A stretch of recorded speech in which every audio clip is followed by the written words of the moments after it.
Alors, on a aussi, page 20, les déplacements de meubles et d'objets qui peuvent servir à désorienter une cible. Plus la technique sera subtile, plus elle sera efficace.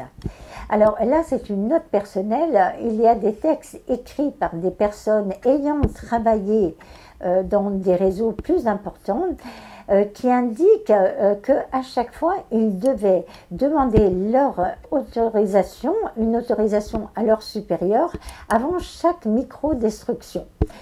Car si la personne pouvait s'en plaindre sans passer pour déranger, cela a été refusé. Il fallait trouver autre chose.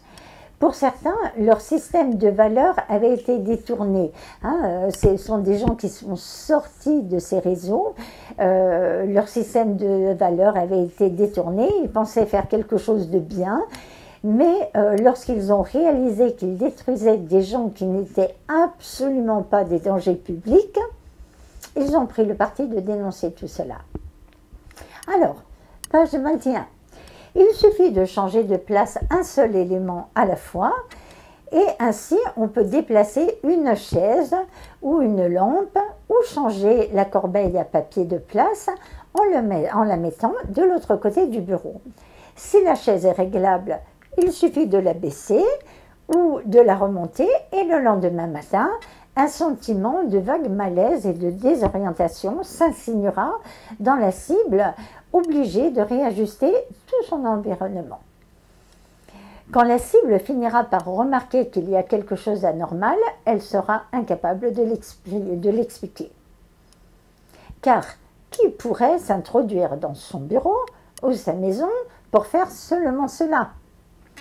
Après tout, qui se faufilerait dans son bureau ou sa maison pour déplacer juste une lampe de quelques centimètres? Une personne de l'entourage peut servir à ces fonctions, mais pas forcément de son entourage. Le système des réseaux est très fonctionnel et pour rentrer dans une maison, plusieurs possibilités s'offrent.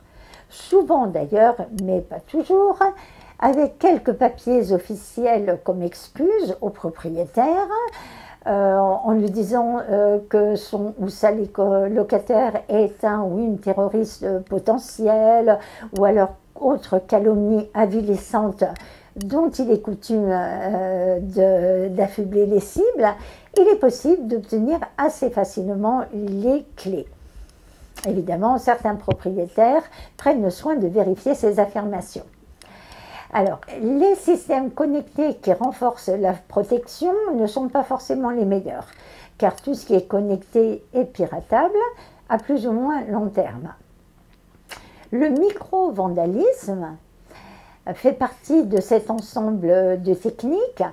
Par exemple, on peut voler une seule boucle d'oreille ou alors une seule chaussure plusieurs fois de suite. Si les gens veulent déposer plainte, il est difficile d'être pris au sérieux. On m'a volé une chaussure et en fait, c'était même pas une chaussure très précieuse. Ou alors les petites destructions qui rendent des objets inutilisables, avec impossibilité de porter plainte aussi. Si on vous abîme, je ne sais pas, des petites choses que vous êtes obligé de racheter, eh bien, vous ne pouvez pas porter plainte, mais au final, le coût peut s'avérer très élevé. Alors, bien entendu, on peut aussi perdre ses affaires et avoir des trous de mémoire. Surtout lorsque des technologies dérivées des méthodes du docteur Delgado et d'autres personnages semblables sont associées, ce qui est le plus souvent le cas d'ailleurs. Et la difficulté peut être grande parce que la personne peut se retrouver à la fois confrontée à ce gaslighting très concret. Et là, ce qui est important, je pense, c'est de prendre des notes, de prendre des photos, ne serait-ce que pour vous, pour être sûr de ne pas perdre la tête.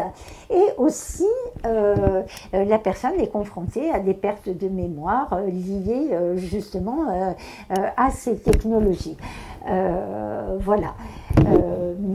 Effectivement, si vous sentez que ce n'est pas le moment de vous pencher sur la question, ne vous penchez pas sur la question. Vous savez simplement quelque part, vous souriez, si vous avez écouté ces vidéos, que quelque part ces techniques existent et que ce n'est pas forcément vous qui perdez la tête. Hein.